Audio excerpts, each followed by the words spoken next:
Bueno, buenos días, tardes, noches o en el momento que lo estén viendo, compañeros, compañeras y cualquiera que esté viendo esto. El día de hoy voy a estar respondiendo como cierta información sobre el desarrollo humano y varias temáticas y documentos que he evidenciado en los últimos meses respecto a la materia de desarrollo humano. Y como primera pregunta, quería exponer el doble papel de la libertad en el desarrollo según Amartya Sen. Bueno, Amartya Sen plantea que la libertad es a la vez el fin y el medio del desarrollo. Como fin, la libertad representa el propósito último del progreso humano. Lograr que las personas puedan vivir la vida que valoran, elegir con autonomía y ejercer su dignidad. En otras palabras, el desarrollo no se justifica con la riqueza material, sino por la expansión de las libertades reales que las personas disfrutan. Como medio, la libertad es la condición que permite alcanzar los demás logros del desarrollo. Cuando las personas son libres en pensamiento, educación, participación o salud, pueden influir en su entorno, generar cambios sociales, prevenir crisis y construir sociedades más justas. Por eso la libertad no solo es un resultado, sino también una herramienta que impulsa el desarrollo mismo. Sen propone su enfoque de las capacidades como una alternativa radical a los modelos que solo miden el progreso por el crecimiento económico, como el PNB o industrialización. Bueno, estos enfoques reducen al ser humano a un dato económico, mientras que el de Sen se centra en las posibilidades reales de las personas, su capacidad para decidir, actuar y vivir con sentido. Así una sociedad desarrollada no es lo más que produce, sino lo que ofrece a sus ciudadanos más oportunidades reales para elegir cómo vivir. Disculpen por trabarme tanto. Como siguiente pregunta, las libertades instrumentales y su papel en la ampliación de las capacidades humanas.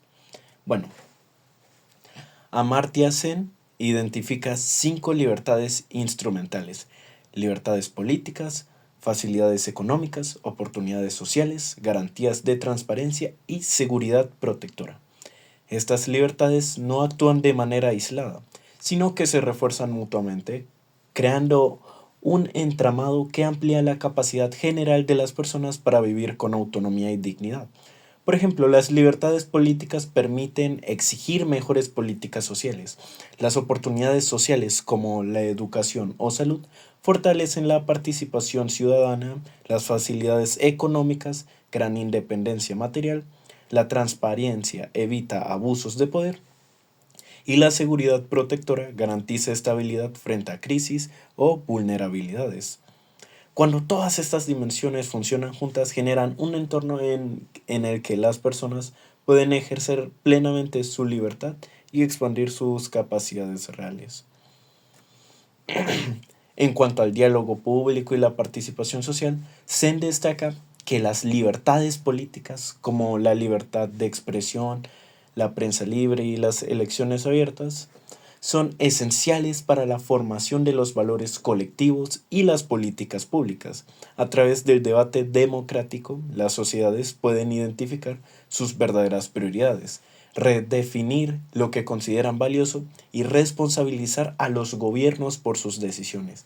Así la libertad política no solo protege los derechos individuales, sino que también crea un espacio de deliberación ética y social, donde se construyen consensos sobre justicia, bienestar y desarrollo humano. Ya como siguiente pregunta, y bueno, como explicación, tenemos la privación de capacidades y los factores que influyen en su conversión. Amartya Sen sostiene que la pobreza no debe entenderse solo como falta de ingresos, sino como una privación de capacidades, la imposibilidad de convertir los recursos disponibles, como la renta, en oportunidades reales para vivir una vida digna. Además del ingreso, existen varios factores que determinan esa conversión: características personales, edad, género, salud física o mental, discapacidad, factores sociales y culturales, discriminación, exclusión, normas sociales restrictivas, nivel educativo, factores ambientales o institucionales, como el acceso a servicios públicos, infraestructura, seguridad, políticas de bienestar, entorno ecológico y así. Por ejemplo, dos personas con la misma renta pueden tener capacidades muy distintas. Una persona con mayor o con capacidad puede necesitar más recursos económicos para alcanzar el mismo nivel de nutrición, movilidad o participación social que otra persona joven y sana. En ese caso, su privación de capacidades no deriva de la falta absoluta de dinero, sino de las limitaciones contextuales y personales que impiden transformar la renta en bienestar efectivo. En este sentido, la pobreza no solo es una cuestión de ingresos, sino de libertad real para actuar y elegir. Por eso, SEM propone que las políticas públicas no se enfocan únicamente en argumentar el ingreso, sino en eliminar las barreras que registran la conversión de recursos en oportunidades humanas, mejorar la salud, la educación, la accesibilidad y la inclusión social. Y bueno, como siguiente exposición tenemos la esencia conservadora de la educación y las responsabilidades del adulto. Para Hannah Arendt, la esencia de la educación es el conservadurismo, entendido no como la resistencia al cambio, sino como la responsabilidad de conservar el mundo y transmitirlo a las nuevas generaciones. En este proceso, los adultos asumen dos responsabilidades fundamentales que pueden entrar en conflicto, pero son indispensables. Responsabilidad hacia el niño, que presenta lo nuevo, lo que está por nacer y necesita protección y guía. Responsabilidad hacia el mundo, que ya existe y debe ser preservado, cuidado y renovado por quienes lo heredan. La tensión entre ambas responsabilidades surge porque el educador debe proteger la libertad y la creatividad del niño, sin abandonarlo a un mundo caótico o carente de sentido. Educar para Arendt significa introducir al niño en un mundo preexistente, ayudándolo a comprenderlo antes de transformarlo. Mm, Por eso la educación no puede renunciar a la autoridad ni a la tradición, incluso en una época donde ambos parecen en crisis. La política puede reinventar el orden y cuestionar las normas, pero la educación requiere un marco de continuidad. Sin autoridad que guíe ni tradición que transmita, los niños quedan sin referentes para orientarse. Arendt considera que aunque el mundo moderno haya perdido estructuras estables, la educación debe conservar un espacio donde el pasado tenga sentido y el futuro pueda construirse sobre una base firme. Uf. En otras palabras, educar es el acto de cuidar el mundo para los que recién llegados puedan habitarlo responsablemente. Como siguiente respuesta y exposición tenemos la pérdida de autoridad y el desencanto moderno ante el mundo. Hannah Arendt explica que las crisis de autoridad originalmente política se ha extendido también a la familia y a la escuela. En la esfera pública la autoridad fue desacreditada por las experiencias autoritarias y totalitarias del siglo XX, lo que llevó a una profunda desconfianza hacia cualquier forma de poder o jerarquía. Este rechazo, aunque comprensible, generó un efecto colateral, la negación de toda forma de autoridad, incluso en espacios donde ésta cumple una función esencial, como la educación. El deseo moderno de erradicar la autoridad en la educación surge de esa misma desconfianza. Los adultos temerosos de imponer sus valores o de repetir modelos autoritarios prefieren situarse al mismo nivel que los niños. Buscan relaciones horizontales y espontáneas, olvidando que el papel del educador no es dominar, sino introducir al niño en el mundo y asumir responsabilidad por él. Para Arendt, este fenómeno refleja un desencanto ante el mundo. Muchos padres y educadores ya no creen que el mundo merezca ser preservado o transmitido. En lugar de guiar a los niños hacia la comprensión del mundo existente, intentan protegerlos de él o incluso apartarlos, dejando de cumplir su papel como mediadores entre el pasado y el futuro. En última instancia, esta pérdida de autoridad revela una crisis de confianza en la continuidad del mundo humano. Al renunciar a su rol educativo, los adultos abandonan simbólicamente tanto su responsabilidad con los niños como con el propio mundo que se deben cuidar y renovar. Como siguiente punto tenemos la actitud del adulto y la separación entre educación y política. Para Hannah Arendt, la educación se distingue radicalmente de la política, porque no trata con iguales, sino con quienes todavía están en proceso de formarse para participar en el mundo común. En la esfera política, los ciudadanos actúan como adultos libres y responsables. En cambio, la educación involucra a los recién llegados, los niños que aún no están preparados para asumir esa libertad plenamente. Por eso, la actitud fundamental que los adultos deben adoptar hacia los jóvenes es la de responsabilidad y cuidado. El adulto actúa como mediador entre el niño y el mundo, presentándole la realidad sin imponerle su visión, pero tampoco abandonando a la confusión. Su papel es proteger al niño del peso del mundo hasta que éste esté listo para enfrentarlo por sí mismo. Arendt insiste que debe existir una separación concluyente entre la esfera educativa y la esfera política, porque mezclar ambas distorsiona su sentido.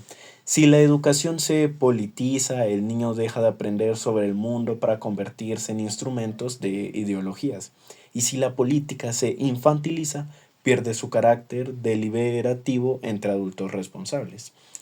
La educación entonces es el puente entre el nacimiento y la ciudadanía, un espacio donde se cultivan las capacidades necesarias para la libertad y la participación futura.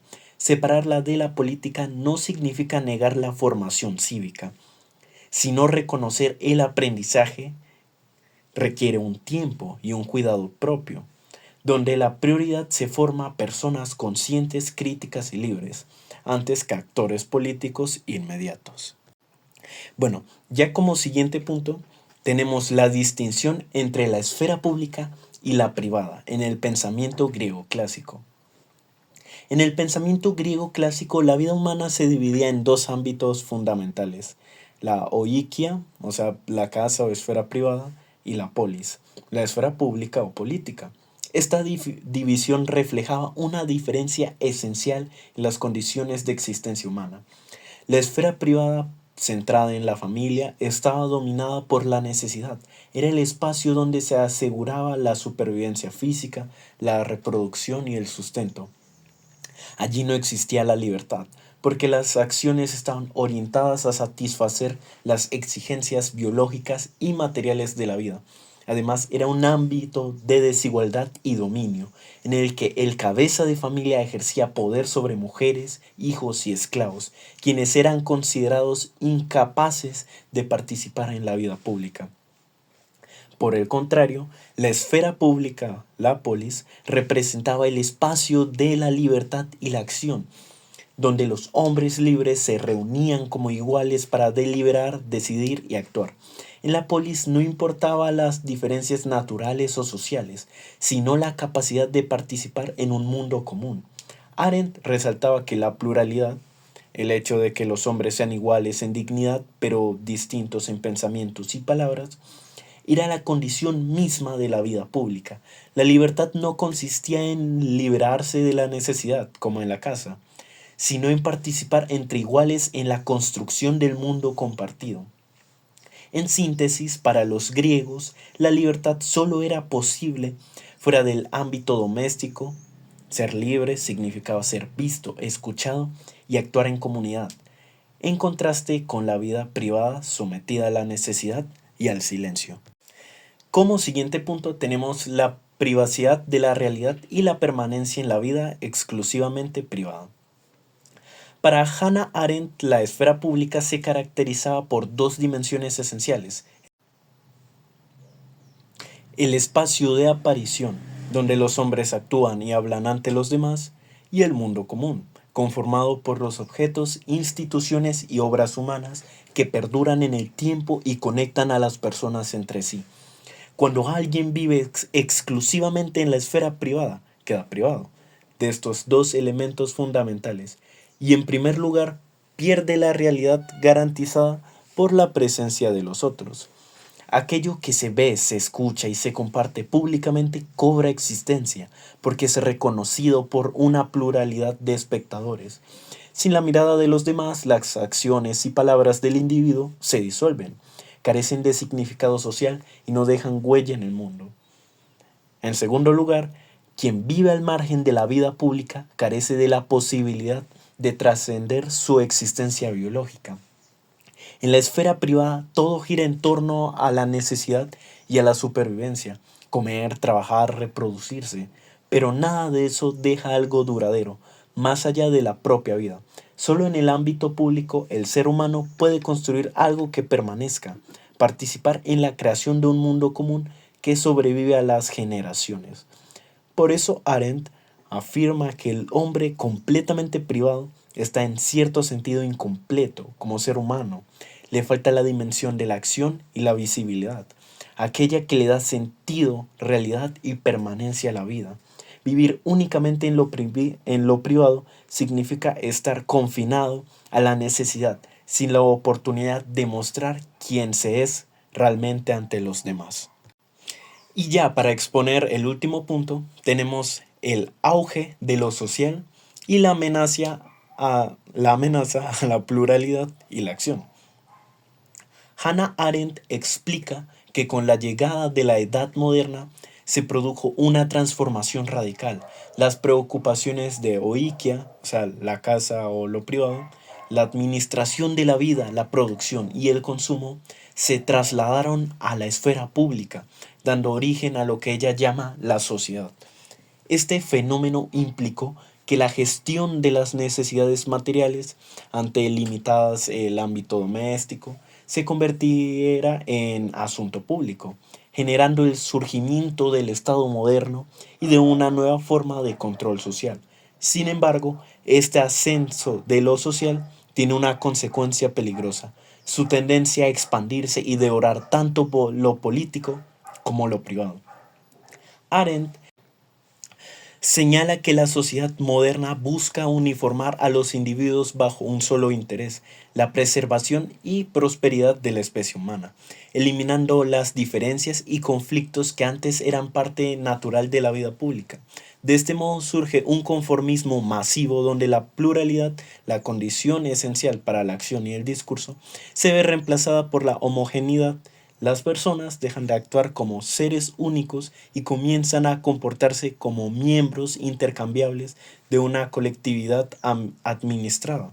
En este contexto, las actividades propias políticas, como la acción y el discurso, se ven desplazadas por la labor que está ligada al ciclo biológico de la vida.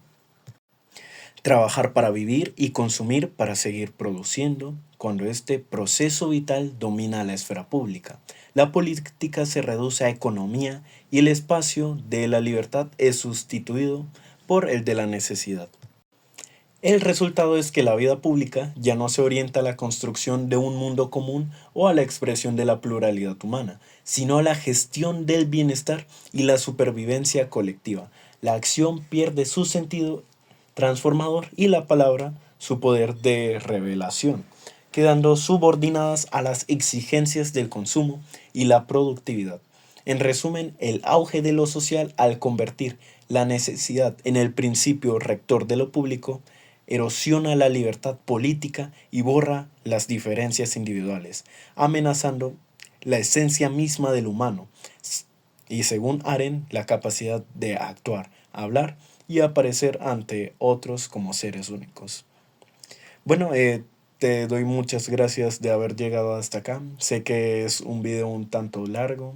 Espero que lo hayas disfrutado y que tengas un bonito día.